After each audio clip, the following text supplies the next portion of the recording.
Pembangunan Pusat Kebudayaan Bali PKB di kawasan Tukat Unda, Kabupaten Plungkun, merupakan proyek strategis yang bertujuan melestarikan budaya Bali serta mendorong pertumbuhan ekonomi kreatif. Kawasan ini direncanakan mencakup 3 zona utama. Zona inti seluas 43 hektar yang akan menampung 15 fasilitas, pentas seni, dan 12 museum tematik.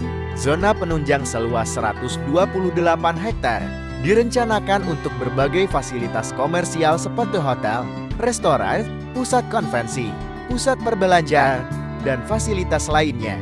Zona penyangga seluas 166 hektar yang mencakup pembangunan jalan, kanal Tukat Unda, embun, pelabuhan, marina, ruang terbuka hijau, dan sarana prasarana lainnya.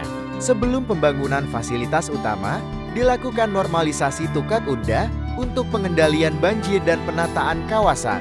Proyek ini dimulai dengan peletakan batu pertama oleh Gubernur Bali pada November tahun 2020 dan direncanakan selesai pada Desember 2022. Normalisasi ini membentuk aliran sungai dengan lebar 70 meter dan panjang 2,25 km yang nantinya dapat dimanfaatkan untuk kegiatan publik dan rekreasi.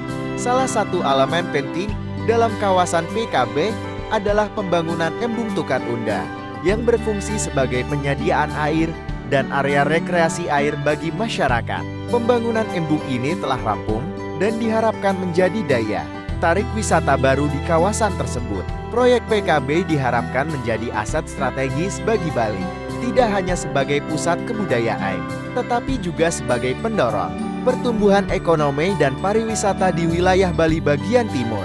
Gubernur Bali menyatakan bahwa kawasan ini akan menjadi daya tarik wisata baru dan pusat pertumbuhan ekonomi dengan pengelolaan yang melibatkan pihak ketiga untuk memastikan pembangunan fasilitas di zona inti tanpa membebani APBD.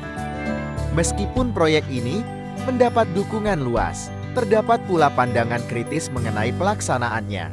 Beberapa pihak mempertanyakan apakah pembangunan ini sejalan dengan kebutuhan masyarakat dan prinsip pembangunan berkelanjutan, serta mengkhawatirkan potensi dampaknya terhadap lingkungan dan kesejahteraan rakyat. Secara keseluruhan,